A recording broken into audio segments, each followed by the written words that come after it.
Bonsoir à tous, bienvenue pour ce débat consacré au municipal à Forbach. Forbach, ville la plus peuplée de Moselle-Est avec environ 22 000 habitants et un nouveau maire à choisir puisque le sortant, le socialiste Laurent Kalinowski, a décidé à la surprise générale de ne pas faire de troisième mandat. Les électeurs auront le choix entre 8 listes dont 6 sont représentées sur ce plateau. Pour co-animer ce débat, Cécile Soulet de France Bleu Lorraine, vous nous présentez les têtes de liste qui sont présentes sur ce plateau. 8 candidats pour des élections municipales à Forbach, c'est un record. Et nous sommes ce soir avec Éric Diligent. Vous menez la liste Forbach Notre Passion. Lucien Terragnolo, vous êtes tête de liste Forbach Bleu Marine. Anthony Thiel, vous conduisez la liste Osons Forbach. Bonsoir. Alexandre Cassaro, vous êtes tête de liste Un nouveau départ pour Forbach. Florian Philippot, Bonsoir. vous êtes numéro 1 de la liste pour Forbach.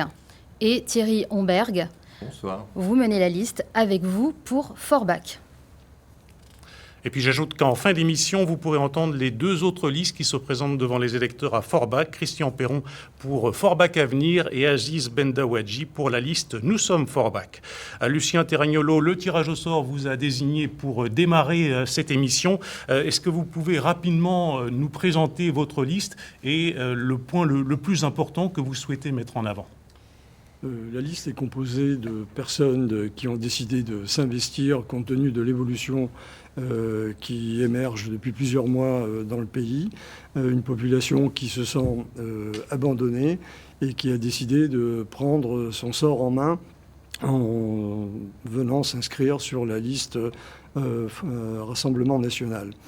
Le point fort du programme est d'une part la Kirche et le Kappelberg, la reconstruction du Forbach historique. En fait, c'est tout un dispositif qui est couplé et qui a une finalité vers l'emploi. Florian Philippot, vous êtes président des Patriotes, mais sur votre liste, vous n'avez pas que des militants de votre parti. Non, bien sûr. J'ai même très minoritairement des adhérents à un parti politique. C'est une liste de rassemblement de Forbachoises et de Forbachois de toutes couleurs politiques et qui sont surtout investis pour leur ville, de toute profession, de tous âges.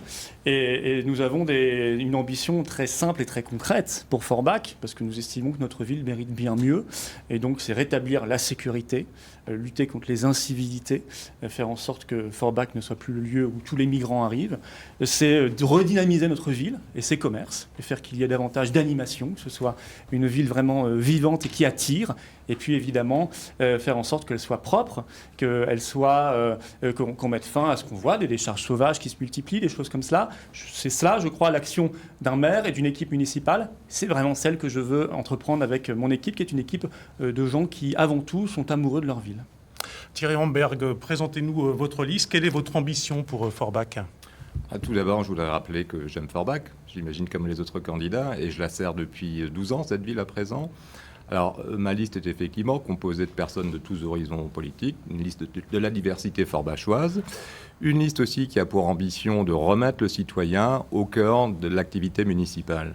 Effectivement, durant ces semaines de campagne et durant ce dernier mandat, nous nous sommes rendus compte qu'il y a un certain nombre de problématiques liées à la propreté, à la sécurité, à la tranquillité publique, à la vie quotidienne tout simplement de nos citoyens, de nos concitoyens, qu'il faut absolument pouvoir traiter. Et j'ai bien peur qu'au cours des dernières années, ces problématiques-là n'ont pas été suffisamment prises en compte. Donc mon ambition avec mon équipe, c'est effectivement de répondre à ces attentes.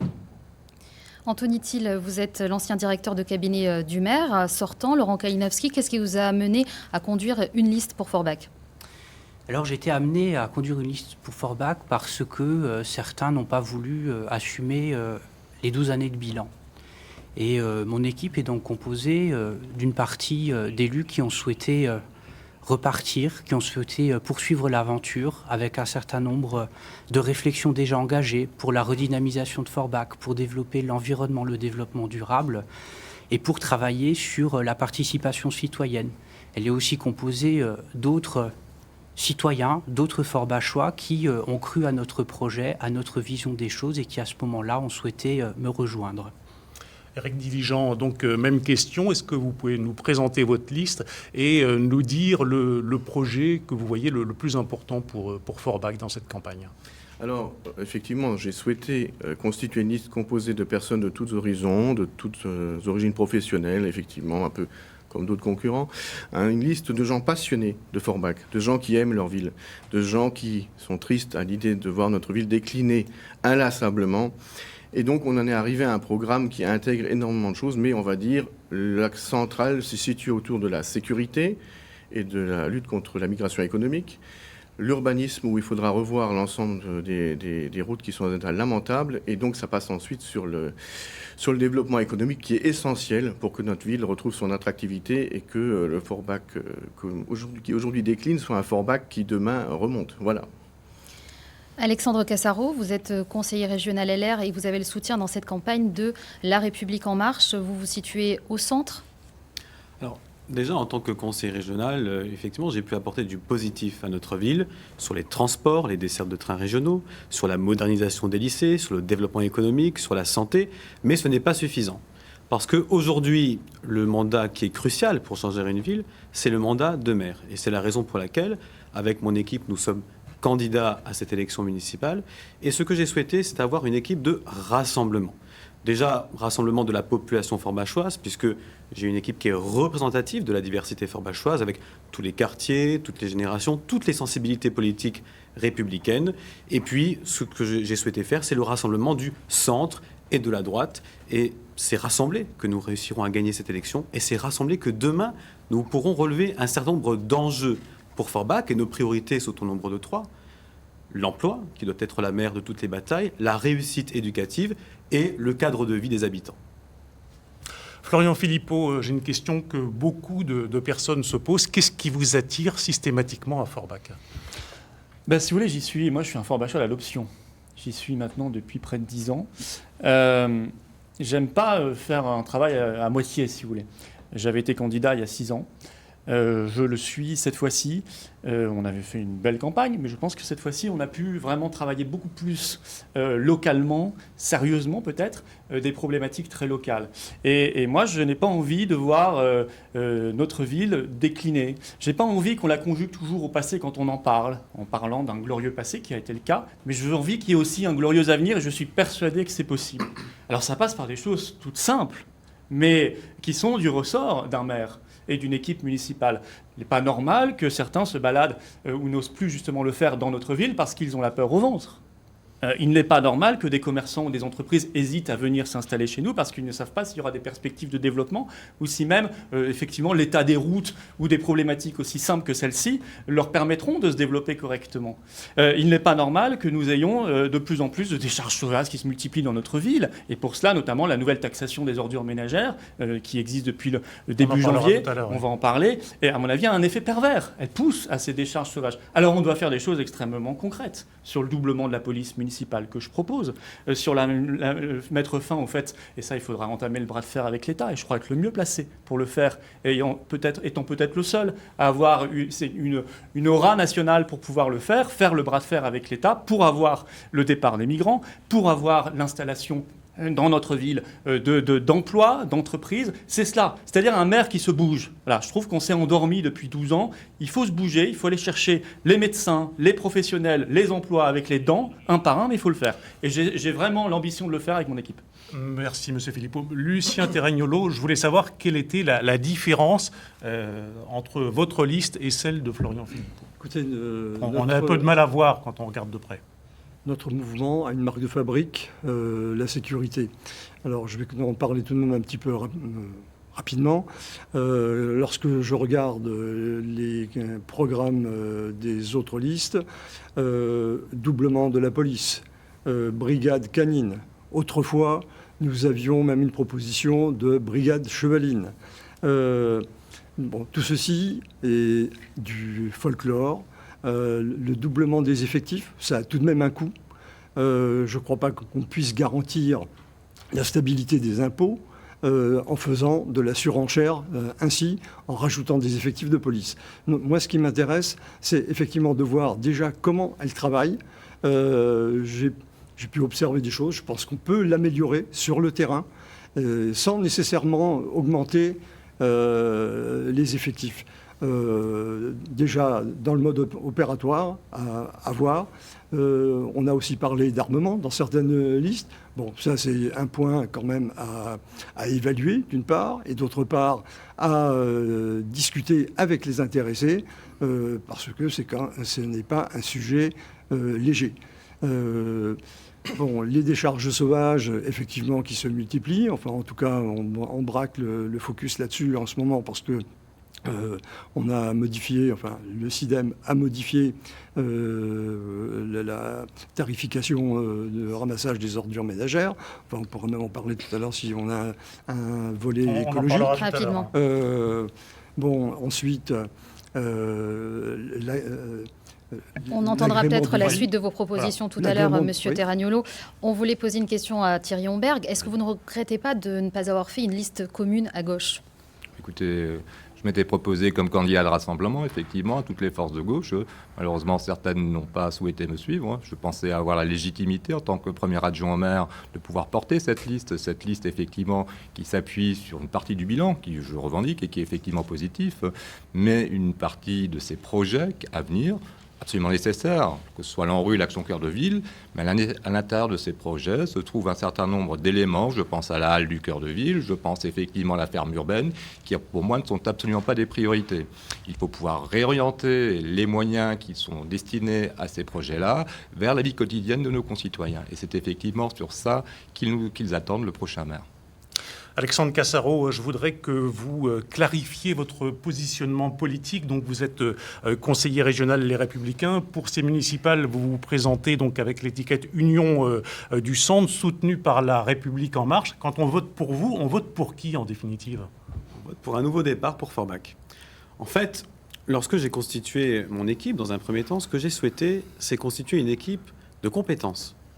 Et donc, je ne me suis pas posé la question de savoir si telle ou telle compétence était une compétence de droite, de gauche ou du centre. Et c'est de cette manière qu'on réussit à rassembler. Et c'est en étant rassembleur qu'effectivement, j'ai obtenu le soutien d'un certain nombre de partis politiques du centre et de la droite. Mais à titre personnel, je suis toujours les Républicains. Mais ce qui est important surtout, c'est, je le disais, le rassemblement. Parce que c'est rassembler... Et vous êtes Macron compatible. Pardon ? Vous êtes Macron compatible. Les élections municipales, ce sont des élections qui revêtent des enjeux locaux. Et je pense que les batailles d'appareils politiques n'intéressent pas les Forbachoises et les Forbachois. Ce qui intéresse les Forbachoises et les Forbachois, c'est ce que demain, nous allons leur proposer en termes d'emploi, en termes d'éducation, en termes de cadre de vie. Et c'est donc sur ces sujets-là que nous débattons ensemble depuis des mois. Il est peut-être quand même utile de rappeler que les conseillers municipaux élisent aussi les sénateurs. Donc il y aura forcément un impact national suite à l'élection municipale. Je souhaitais le rappeler.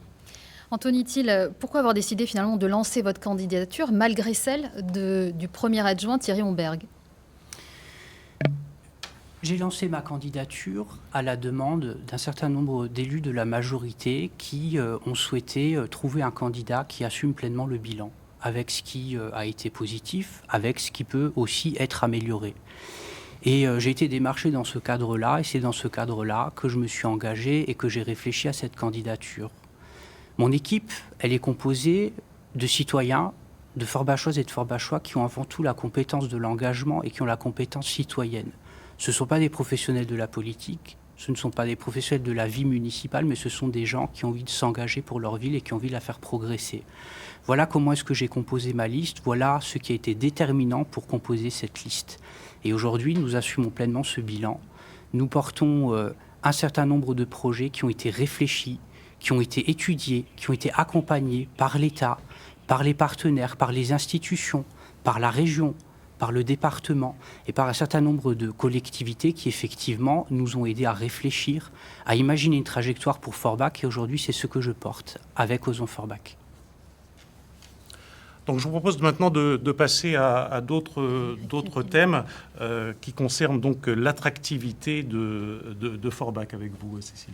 Peut-être un mot d'Éric Diligent quand même Oui. sur son positionnement. Voilà. Un positionnement très à droite, Monsieur Diligent. Est-ce que vous ciblez, par exemple, sur la question des migrants ou de la sécurité, est-ce que vous ciblez les mêmes électeurs que Monsieur Philippot ou que Monsieur Terragnolo? Alors, je ne pense pas qu'on puisse prendre le problème dans ce sens-là. Je veux dire, le positionnement, il est lié aux problématiques qu'on a. Aujourd'hui, Forbach, il y a des grosses problématiques de sécurité. il y a des problématiques de migration économique qui sont indépendantes de tout positionnement politique par rapport à un parti. Comme je l'ai dit tout à l'heure, effectivement, moi je suis pour un doublement des effectifs. Moi je suis pour que demain on ait une brigade de nuit, qu'on ait des effectifs en journée à temps complet, 7 jours sur 7, 24 heures sur 24, que les Forbachois aient un numéro d'appel, que demain les problèmes de sécurité puissent être réglés fermement et rapidement.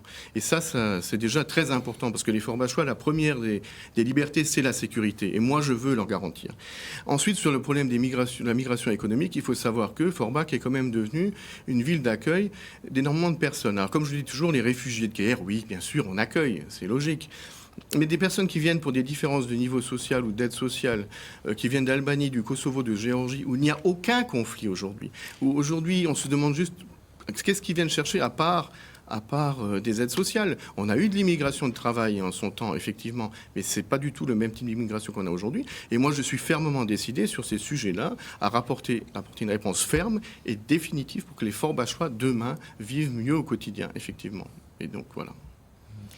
On va aborder maintenant quelques thématiques autour de la campagne des municipales à Forbach, avec notamment cette question de l'attractivité et de cette image de Forbach à redorer. Il y a un taux de vacances commerciales qui est l'un des plus forts en France, 23%. Thierry Homberg, par exemple, vous faites quoi pour amener plus de commerce en centre-ville ? Le taux de vacances est effectivement très important. Déjà, je ne ferai pas de halle de centre-ville avec 10 cellules commerciales supplémentaires. Remplissons déjà les cellules qui sont vides. J'ai effectivement différentes propositions à ce sujet-là. La première, c'est d'apporter une aide financière pour le commerçant qui souhaite s'installer, pour lui permettre de prendre en charge son loyer. On sait très bien que les loyers à Forbach restent très chers. Il faudra mener aussi une négociation avec les propriétaires pour qu'ils acceptent d'adapter le prix de leur loyer à la situation actuelle. Par ailleurs, il faut ramener plus de population au cœur de ville. L'opération cœur de ville devrait le permettre avec la rénovation de plusieurs centaines de logements qui est prévue dans les années à venir. Et cette partie-là de l'action cœur de ville, effectivement, je la porte. Ça, c'est une opération positive, l'opération cœur de ville. Tout à fait, tout à fait. On a un bilan, et je l'ai dit tout à l'heure, j'en revendique effectivement une partie, un bilan qui, en tout cas, qui est positif sur un certain nombre d'aspects. Malheureusement, on a plus pensé à des grands projets qui ne correspondent pas à la nécessité et aux réalités de la vie quotidienne de nos concitoyens. Et à mon avis, c'est sur ça qu'il faut mettre l'accent. Je voulais juste revenir un moment, on parle beaucoup de migrants, moi je voudrais parler de réfugiés, de demandeurs d'asile. L'État doit faire son travail, les personnes qui arrivent à Forbach doivent être accueillies dans des conditions qui sont dignes. Les personnes qui n'ont pas vocation à avoir le statut de réfugié politique devront bien sûr quitter le territoire. Mais quoi qu'il en soit, c'est un problème, et c'est l'honneur de la France d'ailleurs, d'accueillir depuis de nombreux siècles maintenant les réfugiés et les personnes qui fuient la guerre, mais il ne faut pas faire de cette manière-là un amalgame, et surtout pas lier le problème des demandeurs d'asile à un problème d'insécurité ou de tranquillité publique. On va revenir à cette question des migrants un peu plus tard. Pour ce qui est du commerce, Florent Philippot, vous faites quoi pour rendre le centre-ville plus attractif ?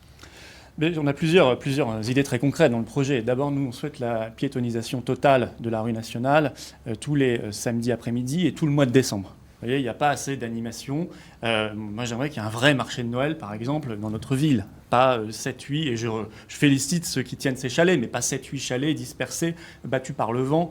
C'est triste, et ça pousse à aller ailleurs. Et ça ne coûte pas d'argent. Au contraire, ça en rapporte, parce que quand on saura qu'il y a des animations à Forbach, je parle du marché de Noël, on peut imaginer le retour d'autres fêtes ou d'autres animations, eh bien, on viendra dépenser son argent dans notre ville. Et vous voyez que ça rapporte plus que ça ne coûte. Il faut évidemment, bien sûr, se battre aussi sur la question des loyers.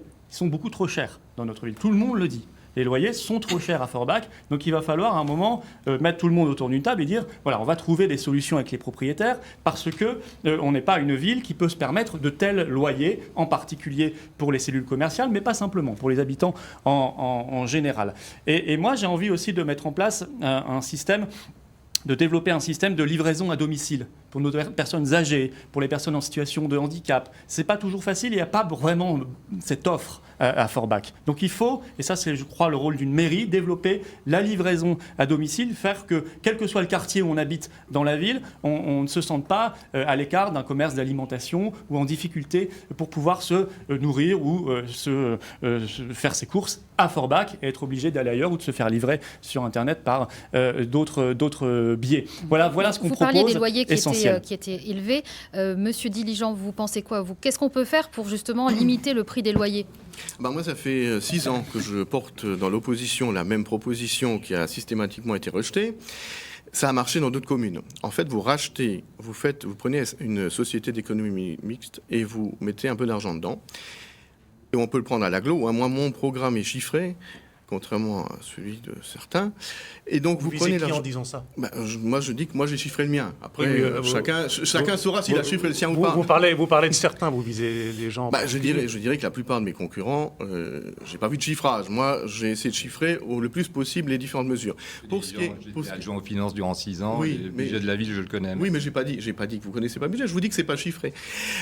Donc, voilà. Le tunnel que vous n'avez pas chiffré, par contre. Oui, mais les 60 millions en rue, plus cœur de ville, plus les 15 millions que vous allez appliquer en action cœur de ville, vous allez devoir les sortir. Moi, mon tunnel, c'était une proposition. Oui, mais combien il coûte ?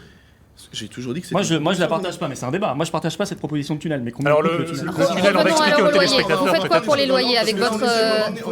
Attendez, la société d'économie mixte que vous avez, vous faites quoi pour les loyers ? Vous rachetez donc les cellules vides et vous les relouez à moitié prix. C'est à coût zéro, puisque vous récupérez des loyers, comme les loyers de Forbach sont monstrueux, ils sont à la hauteur de Strasbourg, de Nancy, de Metz, et avec un chiffre d'affaires très faible, vous baissez les charges fixes des commerçants en faisant ça. Donc quelqu'un qui a un loyer de 24 000 par an, il passe à 12 000. C'est beaucoup plus facile pour eux après de réussir à survivre, à fonctionner. Et vous récupérez ces 12 000-là, la ville les récupère dans un premier temps. Ça vous permet de réinvestir et petit à petit, toutes les cellules, vous les remplissez à nouveau. En mettant un périmètre de sauvegarde en plus, vous pouvez choisir le type de commerce qui s'installe et donc pas avoir une multiplication incessante du nombre de commerces. Vous pouvez en plus avoir un vrai contrôle de l'activité commerciale et comment elle se développe. Et ça, par contre, ça permet d'avancer. Juste pour finir... Attendez, on va peut-être donner la parole aux autres candidats. Oui, comme j'ai été attaqué dessus, je peux répondre après dessus. Pas attaqué, mais interroger. Oui, non, mais là, tourner comme ça l'été, c'était plus une attaque qu'une question. On vous entendait, vous vouliez dire un mot, Monsieur Terragnolo, sur les commerces. Vous faites quoi pour éviter toutes ces cellules vides dans le centre-ville de Forbach ? Écoutez, lorsque j'entends, et après avoir lu ce que j'ai pu voir dans les programmes, je constate c'est de la fatuité, de la vacuité par rapport à ce qui est nécessaire au centre-ville. Le centre-ville a besoin d'un événement fort. Le bas de la ville basse, se meurt, devient ville fantôme. Il faut le voir, le 22, 23, 24 décembre, à 17h, quand il fait nuit, il n'y a plus que quelques boutiques qui sont éclairées. Une question qui est en même temps une réponse. Ça, c'est le constat, mais vos propositions. Eh bien, qu'est-ce qui fait venir les gens à Paris ? La Tour Eiffel, par exemple, principalement. Les gens viennent de loin, de l'autre bout de la planète. C'est difficile de comparer Forbach et Paris, quand même. Alors, je reste à ma place, c'est à l'échelle de Forbach de reconstruire la cité, le village médiéval qui a été écrabouillé par un maire fanatique à l'époque du béton, et de ressusciter toute cette partie de la ville sera un événement, un facteur entraînant. On y installera des boutiques, des ateliers, des pubs. On redonnera la ville, l'aspect de la ville tel qu'elle pouvait l'avoir à l'époque. Je vous ferai remarquer que dans beaucoup de villes, les vieilles villes, les zones vieilles villes, sont des espaces de vie qui sont recherchés et appréciés.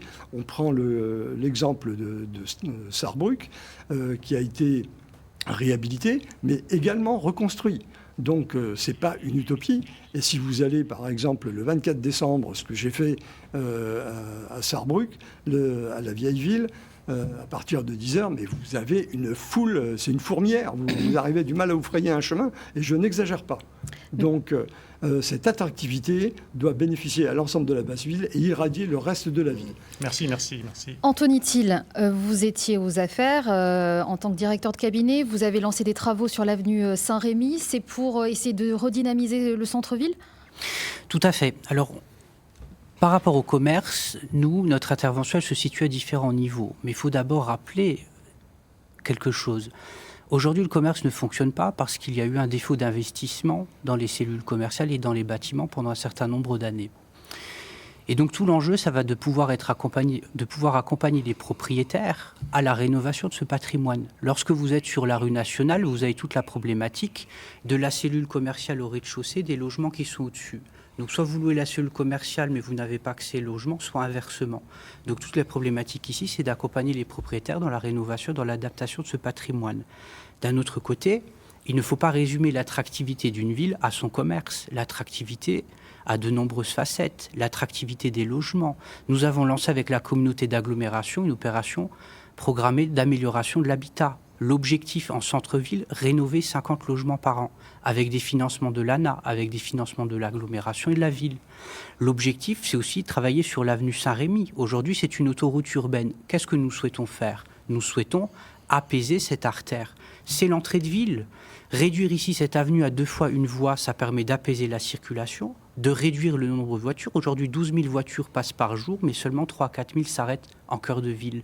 C'est de végétaliser le centre-ville, de végétaliser l'avenue, mais de créer aussi des placettes, des squares. C'est l'objectif de la requalification du parc ville-hôtel de ville, qui va être transformé en parc urbain. C'est l'objectif aussi que nous avons sur la rue des Tuileries et dans un certain nombre d'endroits de la ville.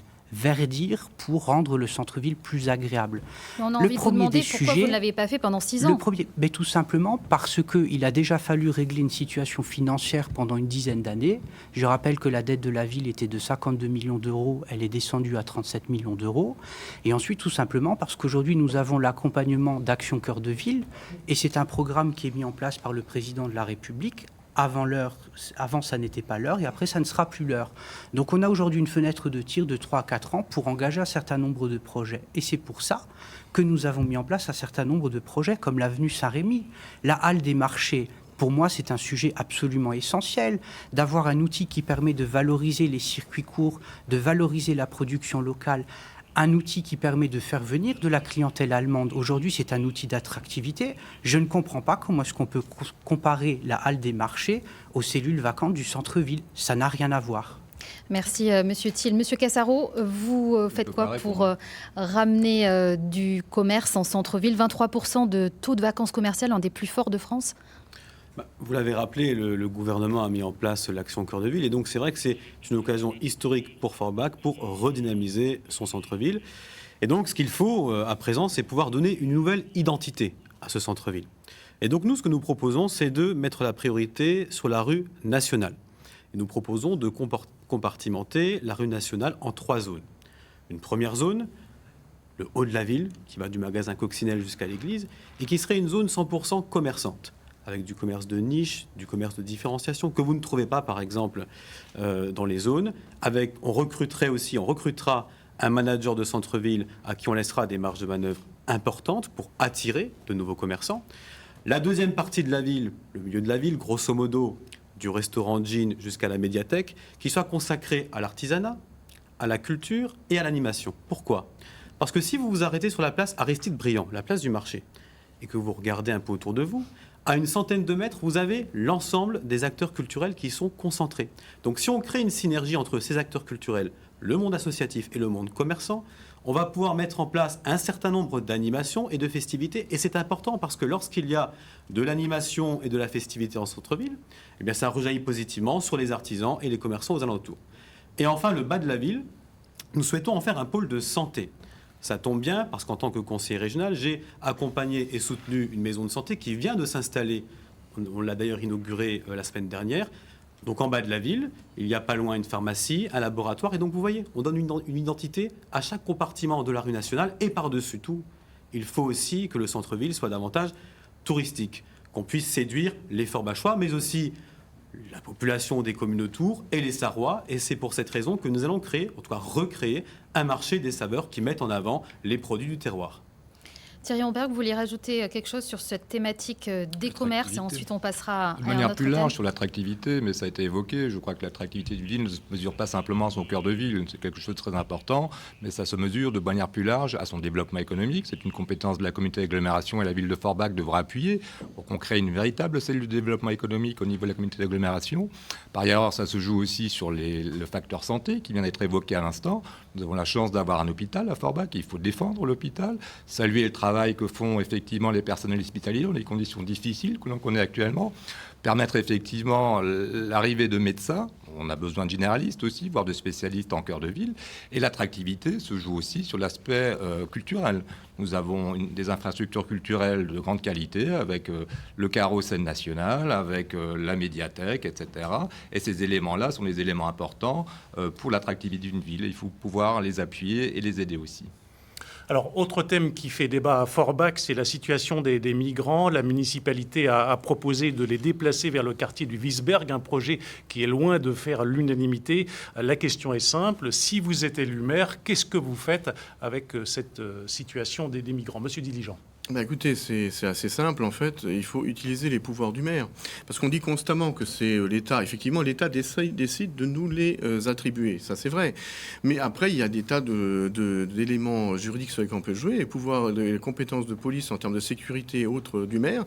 Vous réunissez une commission de sécurité. Je ne suis pas sûr que demain, l'hôtel Ibis, il soit aux normes, par exemple, pour accueillir toutes ces personnes. L'hôtel Ibis, c'est là où oui, c'est un des hôtels qui est concerné. On a eu la gale, on a eu les rats, on a eu les cafards. Il faut dire les choses comme elles sont. En termes sanitaires, sociaux, c'est problématique. Moi, je suis sûr que si demain le maire il intervient à ce niveau-là, il arrivera exactement à ce qu'il veut. Ce que moi je souhaite, en tout cas, c'est qu'on arrive à déplacer ces personnes, de préférence dans leur pays d'origine, puisqu'elles n'ont aucun risque à y aller, et donc à régler cette problématique-là. Mais je voudrais quand même répondre à M. Philippot sur ce qu'il a soulevé.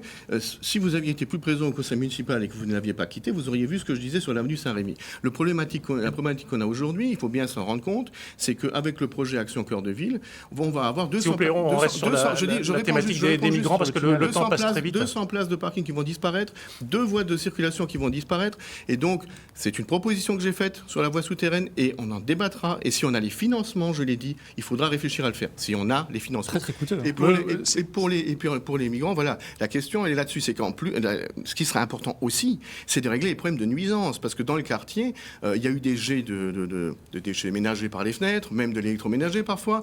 Il y a eu des problèmes de tapage nocturne. Là aussi, en doublant les effectifs de police municipale, en ayant des brigades et de la police de nuit, on réglera ces problématiques-là. Et merci, monsieur Diligent. Monsieur Philippot, sur la question des migrants, quelle est votre position? Il faut dire la vérité. C'est une compétence très largement d'État. On peut dire qu'on réglera le problème comme maire, mais c'est faux. Bien sûr qu'on a des pouvoirs de police, bien sûr qu'il faut faire respecter la loi, bien sûr qu'il faut faire en sorte qu'il n'y ait plus de logements insalubres. Dans ce fameux ancien hôtel Ibis, il y a actuellement 78 chambres occupées par des migrants et à peu près 240 migrants. Rien que là, il y en a également dans des immeubles d'habitation, dans un autre hôtel, etc. C'est pas gérable pour une ville de 22 000 habitants. Ça n'a rien à voir avec l'immigration de travail qu'on a connue il y a fort longtemps et qui s'est parfaitement intégrée. Ça n'a plus rien à voir. Donc il faut faire pression et faire le bras de fer avec l'État. Comment on fait? Il faut une stratégie. Je suis le seul à avoir une stratégie ici pour y arriver. Sinon, ce seront des mots en l'air. On commence par faire un référendum dans la ville. Il y aura une participation, je vous l'annonce, massive, parce que beaucoup de Forbachois en parlent de ce sujet.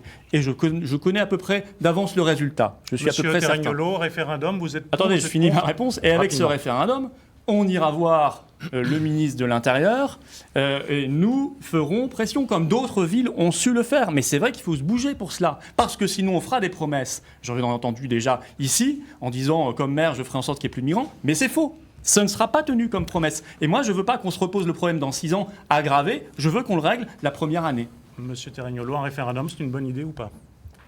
Si je suis élu maire, je prends le problème à bras le corps. Le bras de fer, je l'entreprendrai avec l'État. Je communiquerai avec la population sur tout ce qui aura été entrepris et qui aura échoué, probablement, parce que comme dit M. Florian Philippot, c'est les prérogatives de l'État. Je demanderai que la loi soit appliquée, à savoir que si ce sont des gens qui proviennent de pays dont il n'y a pas dans lesquels il n'y a pas de guerre, qui ne sont pas des persécutés politiques, ils ont vocation à retourner.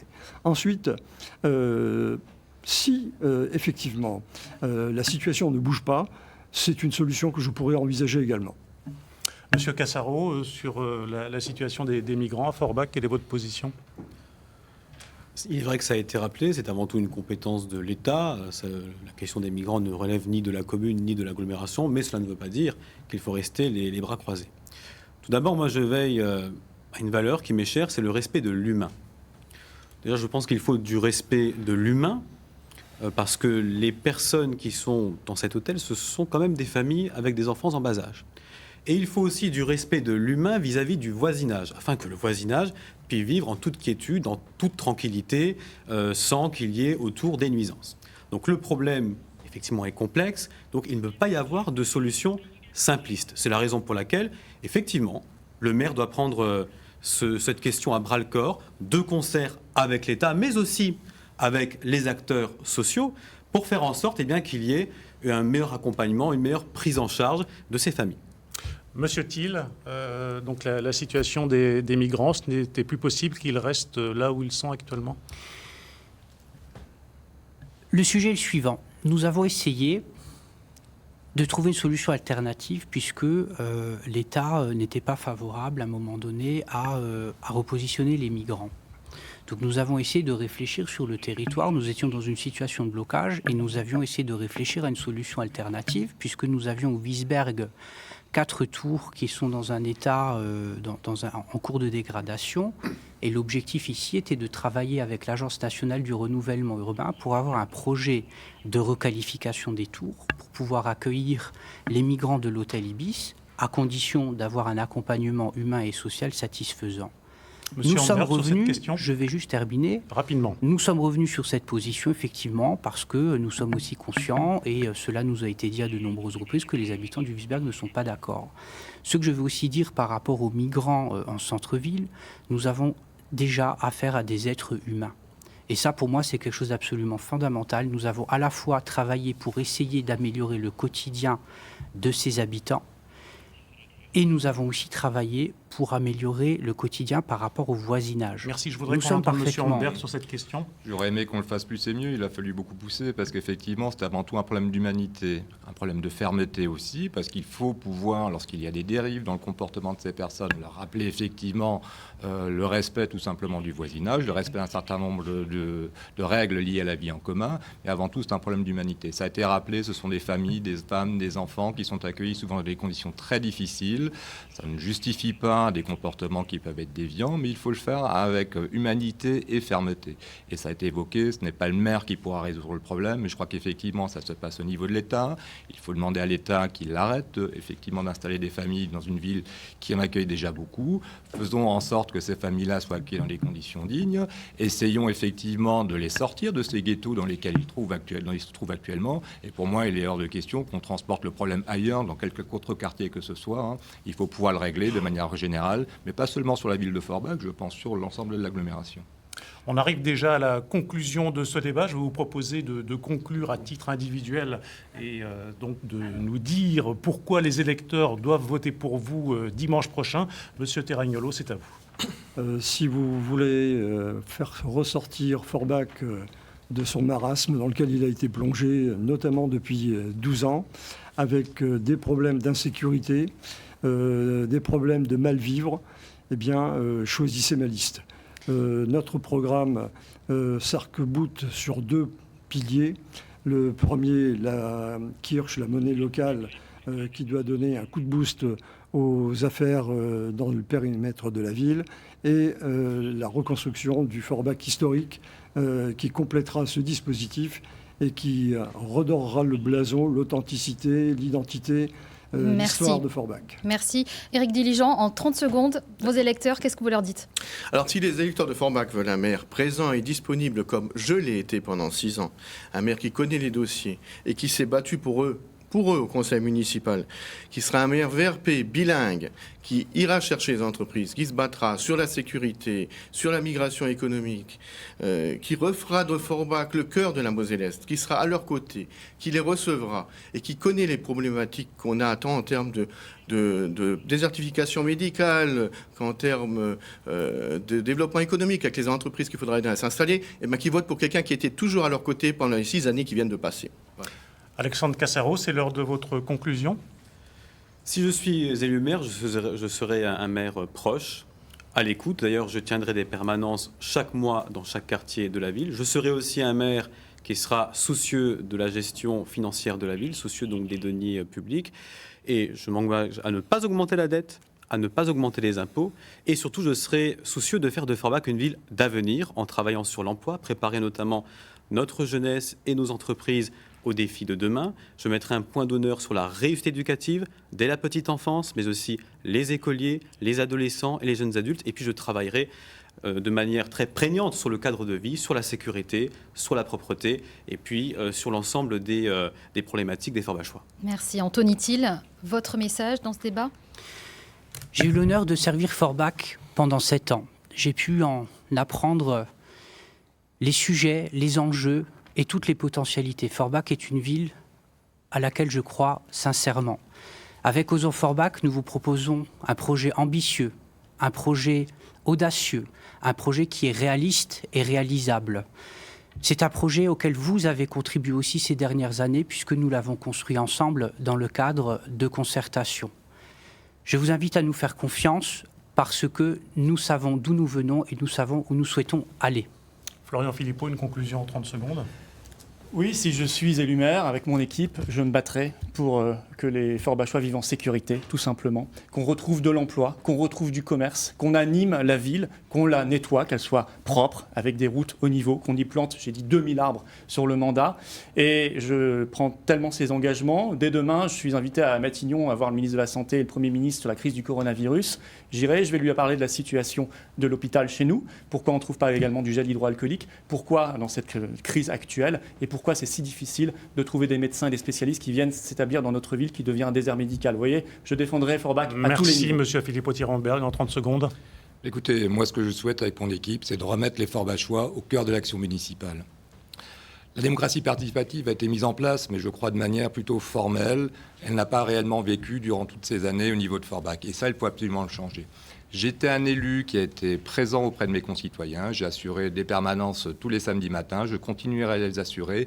Et je vais effectivement me battre aussi pour la tranquillité publique et surtout pour l'emploi. Merci, à travers monsieur, notamment merci, l'économie monsieur sociale et solidaire. J'ai mis 30 secondes. Timing. Je vous l'avais dit en début d'émission, je vous propose maintenant d'écouter 2 autres listes de Forbach, celle d'Aziz Bendawadji, Nous sommes Forbach, et celle de Christian Perron. Je n'ai pas été invité donc à ce débat télévisé. Pour ma part, c'est une honte. Je ne l'ai appris que le lundi 2 mars, alors que mes concurrents étaient au courant depuis la mi-janvier. L'égalité de temps de parole n'est pas la même pour les candidats à cette municipale sur Forbach. On veut m'éliminer du débat démocratique. En tant qu'électeur, je vous laisse juge de cette différence de traitement. Mon programme, vous le connaissez, depuis plus de 6 mois, je vous en informe dans notre journal L'Écho Forbachois. Mon équipe est prête à assurer au lendemain des élections la succession de M. Kalinowski. Les 15 et 22 mars, vous allez voter pour une équipe municipale et un maire qui devront relever Forbach et son territoire. Les enjeux sont énormes. C'est l'élection la plus importante depuis 25 ans.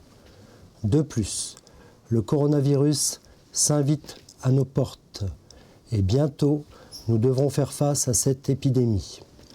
La ville a besoin de personnes compétentes et d'expérience. Les prises de décision devront être rapides et concertées. À presque 58 ans, je vous propose mes services. Je veux pleinement m'investir pour ma ville. Vous me connaissez, faites-moi confiance. Merci. Forbach est une ville importante au niveau de sa communauté d'agglomération. C'est une ville qui regorge d'un potentiel très fort et a dans sa ville des moyens techniques et logistiques très importants et de qualité. Malheureusement, il faut le dire, elle subit et elle a une image plutôt négative, voilà, une spirale qui va vers le bas. Et il est important de redresser la barre et de s'engager fortement pour Forbach. Nous sommes des hommes et des femmes engagés, citoyens. Nous avons décidé de ne pas être appuyés par un parti politique. Nous sommes apolitiques, même si chacun de nous avons des convictions politiques, mais nous avons décidé de s'engager pour les Forbachois et de faire en sorte que nos programmes et notre engagement s'adressent principalement aux Forbachois.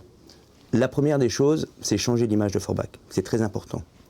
Pour cela, il nous faut nous unir et nous sentir appartenir à Forbach. Nous manquons de cette image et de cette force.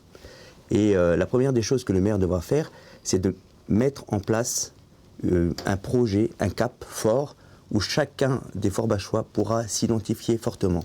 Ce qui est important, c'est bien sûr, c'est redynamiser le centre-ville. Le centre-ville doit rayonner et doit faire converger l'ensemble des Forbachois et même l'ensemble des habitants de la communauté d'agglo, mais pas uniquement. Nous souhaitons nous appuyer sur le sport et la culture, qui sont deux éléments forts à Forbach.